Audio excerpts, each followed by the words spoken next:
Welcome, listeners, to the latest episode of Last Week with India AI. I'm Sindhuja, and this week I'm joined by my colleague Samiksha Mehra. Together, we bring to you the latest news, analysis, and insights in the world of AI. Now, we live in very interesting times where pretty much every sphere of life is dominated by technology, and our reliance on it is only growing. In her book, Age of Surveillance Capitalism, Harvard professor and American author Shoshana Zuboff has provided a very chronological insight into the backstories of search engines like Google and the role that played by algorithms to make search a precise and intuitive technological activity. Today, more than 20 years since the birth of Google, researchers continue to unravel the ability of algorithms to solve some of mankind's most complex challenges. Last week, Google's parent company, Alphabet's AI lab, AlphaFold, may have just solved the first step to what the global medical fraternity calls a grand challenge of protein folding. Proteins, which sustain life and support all functions, are large molecules made up of chains of amino acids.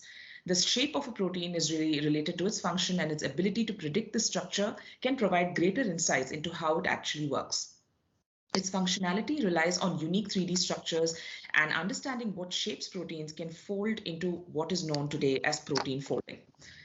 The latest version of Alphabet's AI system, AlphaFold, has been recognized as a solution to the grand challenge of the biennial Critical Assessment of Protein Structure Prediction, or CASP.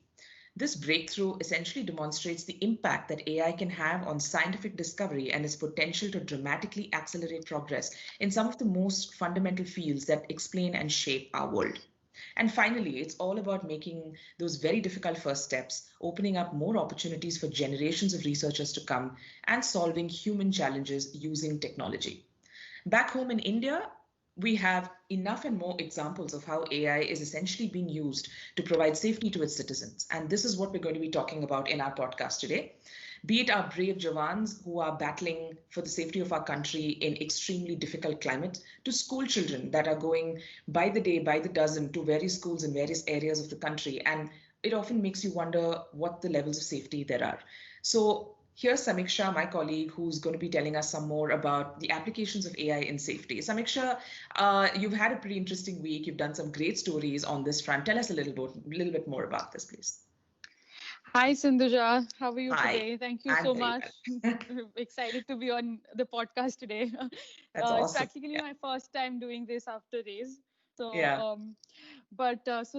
this month in India, yeah, we've been focusing on smart cities and public safety, and we've Yes. come across some amazing applications of AI. And I was actually surprised when I was researching for the story Mhm. that the applications is not it's not just limited to making cities smart through smart mobility infrastructure, etc. Artificial intelligence is also helping guard the frontiers of the country and helping the soldiers. And one Mm. such amazing tool has been developed by the Army Design Bureau in the shape of a night vision device, which is helping the Jawans of the army widen their line of sight in tough terrains in the mountains, especially during winter nights. Right. And the Yes, the device is powered by computer vision, and it comes accompanied with a wristband which alerts them whenever there is an enemy movement in the area. So don't you think that's a very powerful way of upping the surveillance game of India, even at the borders? Yeah, definitely. I think it's one thing, to really see these sort of technologies being groomed in a lab. But when you really put them out in these very gripping sort of real life situations, I think that's when you really can see the efficacy of it. So, do you have more information on how the technology really has been unraveled? Has there been any feedback about it? So I think this is a great step for beefing up national security, and I'm sure it's going to see wider usage going forward. Um, Definitely. some more developed uses, however, are being seen by the police forces of the country. Hmm. The UP Police, in fact, has been awarded the FICCI Smart Policing Award in 2019 for the AI-powered Trinetra application.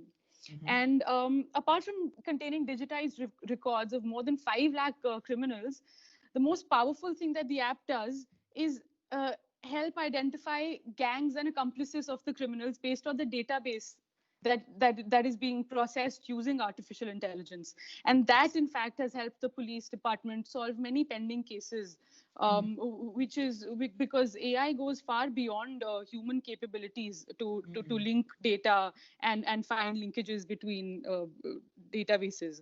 of criminals.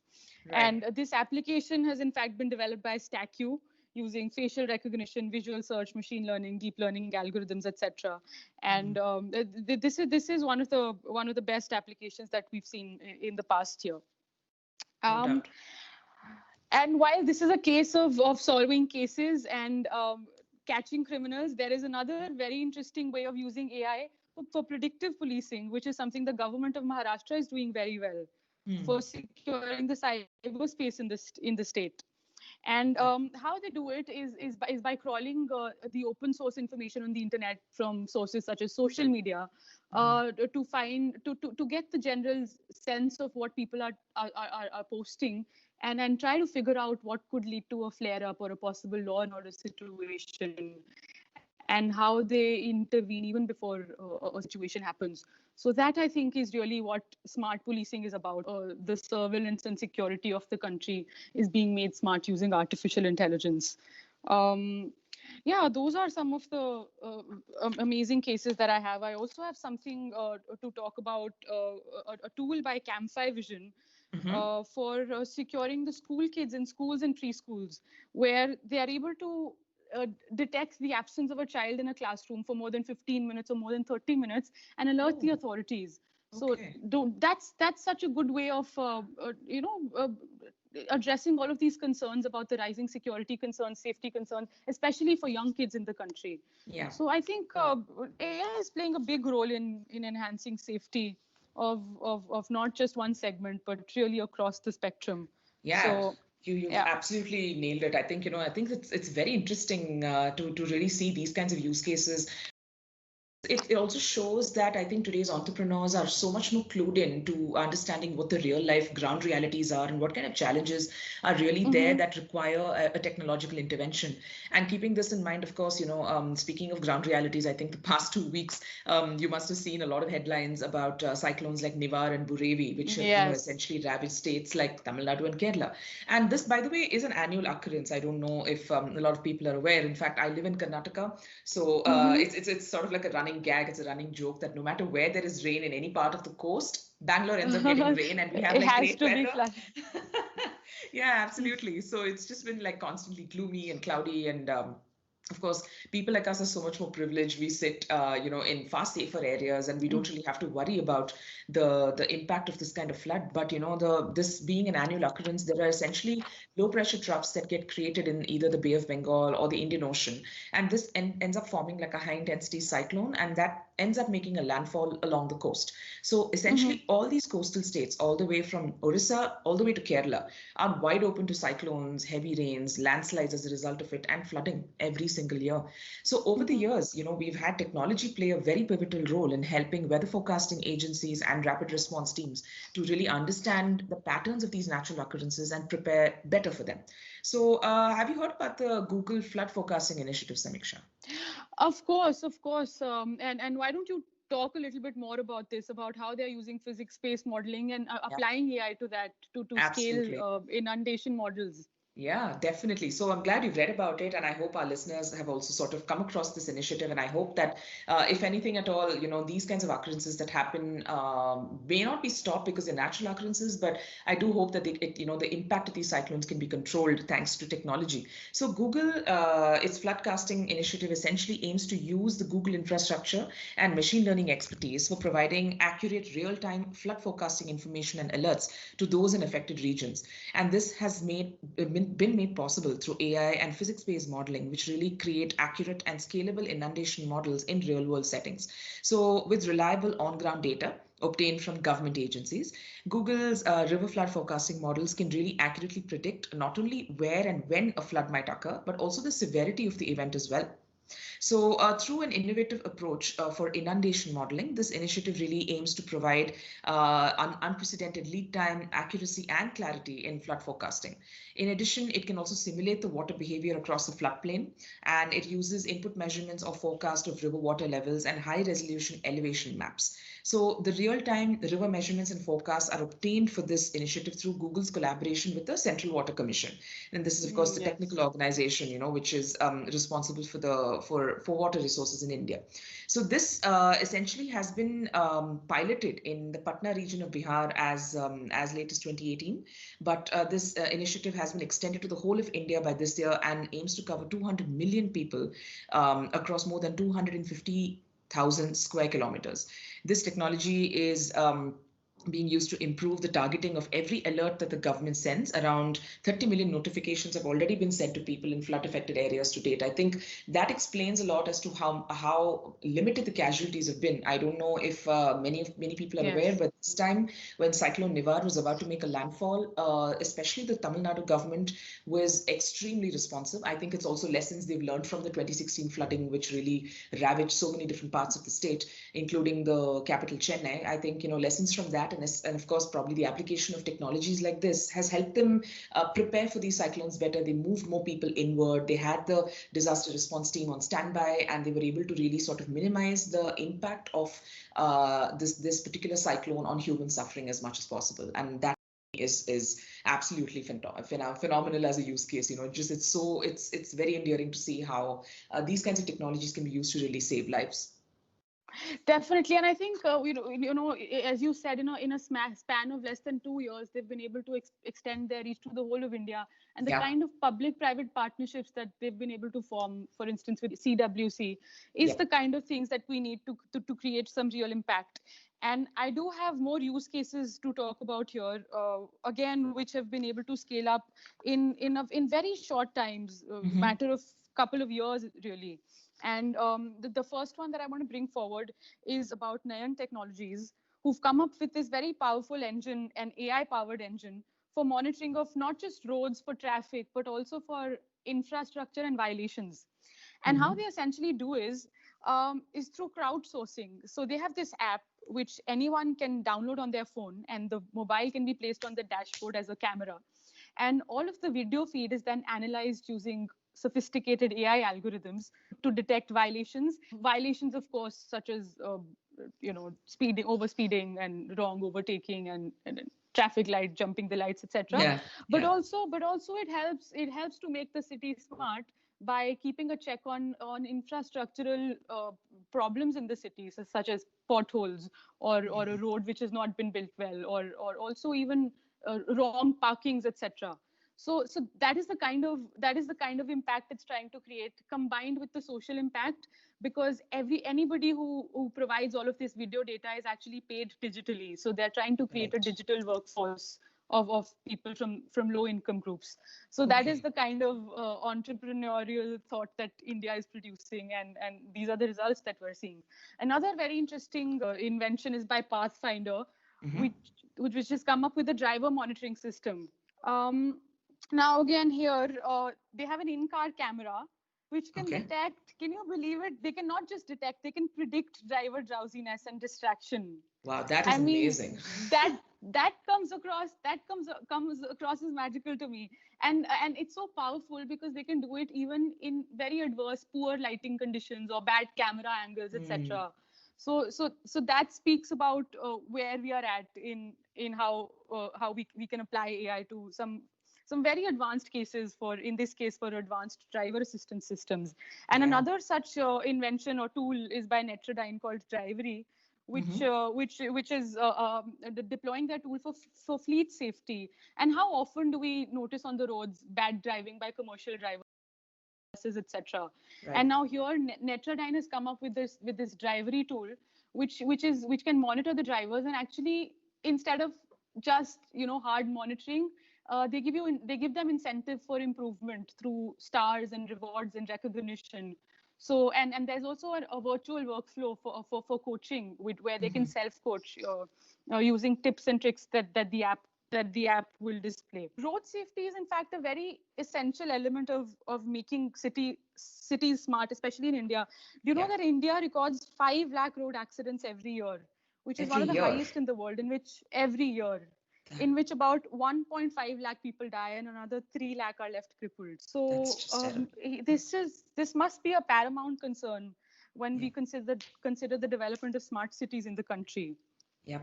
And you're so right, And Samiksha, where yeah, you spoke about, the conjecture that this is sort of bringing to making entrepreneurs not work in isolation, but really work with, the government agencies and work with yes, decision authorities essentially to sort of build these correct. technologies with them. I think, that's very important And what you brought up. Yeah. and Nayan, in fact, is already working with the Delhi Police, the Ministry of Road Transport and Highways, the Ministry of MSME, and they're also working with the Dubai Police as an international partner. So there is Wow. impact and there is scaling up to be noticed here. Definitely. No, you're absolutely right. I think, essentially the hallmark of technology becoming a social do-gooder. And, this is really honestly tech for good in all its entirety. And, this is essentially a point where, it begs us to wonder what can be done to enable these startups to help solve problems better, and how can the governments really work more in tandem with enterprises which are developing these technology startups that are also coming up with these different kinds of solutions to sort of enable them better, because the governments can really provide the data sets, it can provide the incremental base level data, and these startups are the ones that can really put a layer of solutions, their APIs and so many other different applications, and really provide and make it so much more consumable to the public. So I think it's a great synergy that's happening, and it's good to see that this is happening, especially when it comes to things like public safety and overall, say, citizen surveillance. Why don't you delve into that a little bit, where the government is taking the lead in using AI for smart safety and public safety initiatives? Absolutely. I'm glad you flagged that off. In fact, they say you have to save the best for the last, and I think this is sort of, a story that kind of encompasses that. It's always been a bit of a challenge. I think if you were to go back a few years and speak to some entrepreneurs, they'll Mm-hmm. always say, we have such great solutions, we have such great ideas, but we just want to work with the government, and we want to work with public organizations to really sort of drive the social good and Mm-hmm. make it a little more palpable as a solution. I think that today in 2020 we're able to see some very tangible examples of that. So as you've already explained how AI is being developed and deployed for public safety, I'd like to really talk about these 5 instances of Indian governments and state bodies that are working on projects or have already started pilots in public safety that I think all our listeners Mm-hmm. should know about. So Uttar Pradesh has developed an AI-enabled video analytics platform, Jarvis, in 70 prisons to monitor inmates, and this is being done along with StackU. And together, along with the UP Police, they have implemented the Jarvis video wall to monitor real-time footage from CCTV cameras across a vast network, and then flag off any segment that could really contain any kind of unlawful activity. Another example is the Telangana Wow. police. Yeah, the Telangana police launched a smart Robocop equipped with cameras, GPS, and sensors, including ultrasonic readers, proximity sensors, and temperature sensors. And this was developed by HBots Robotics, a Hyderabad-based company, with the help of AI technology. And a couple more examples here. The government of Maharashtra in 2015 actually introduced an 800 crore plan to secure the cyberspace in the state. And this particular initiative included the development of a software which would help the police department predict, prevent, and detect cybercrimes in real time. Moving on, the government of Haryana and Civil Corps signed a deal to develop an AI solution for analyzing road-related public complaints. So Civil Corps will essentially develop an application that will replace the existing HardPath app for road-related grievances in the state, and the new application will use AI to automate the process of receiving and analyzing complaints from the citizens using chat and voice interfaces. So this really reduces manpower and so much of costs involved in making this process really smooth and more efficient. And finally, I think one other state government that's been really upping the Yeah. game when it comes to application of AI would be Tamil Nadu. The Tamil Nadu e-governance agency is in the process of developing an IoT-based automated smart street monitoring system to detect street light failures in real time. And it's essentially designing a cost-effective solution that doesn't require replacing any of the lamps, but instead with low-cost sensors and open source technology, they can provide high accuracy, low error rates, and better detection of street lights that have essentially just stopped working. So these are some of the examples that really show the synergy that we talked about of the government working with private players to really bring good to the front. Definitely. And I think, some of the crime hotspots, such as UP, we've already discussed during this brief 20-25 minutes, at least two or Mm, three applications by the UP police and by the UP government. So yeah. that really shows, I think, and combined with, I think we've talked about Maharashtra, we've talked about Haryana. Tamil Nadu, of course, has been always in the lead. So it really shows. And then we've also discussed so many entrepreneurs and startups doing great work. So I think we do have the right atmosphere. There is the right atmosphere for AI enablement. And in India does have a very good stand and lead in AI internationally, of course. Definitely. I think it's coming of age in a way. I think, especially after the success of an event like Raise, which has promoted us and propelled us to a platform of, being a market with AI maturity. And also all eyes are on India because of, two very diverse sets of, what do you call it? I would say like the strong points that we have, sort of Mm-hmm. like our strengths. We have immense amounts of data. We have a good number of Yes. customers, so or clients or consumers, as you may call it, depending on who's Yes. really speaking. So I think these two really can sort of really revolutionize AI at scale, and I think we can really have some lessons or two to show to the world. Especially with high density pockets like this, there could be other countries that could really adopt from India's AI playbook, and really these are lessons that are going to sort of shape the way AI is really going to become an absolute reality for us in the years to come. It won't even be this technology that is talked about in isolation or just talked about in conferences. It's going to be something that you're seeing day to day, every day. So that's all the time we have today. Thank you so much for joining me, Samiksha, today. And we'll be back very soon with another round of exciting stories, views, and opinions on shaping the AI narrative for India. You can follow all the updates on LinkedIn, Twitter, Facebook, and YouTube. Until then, stay safe, stay connected.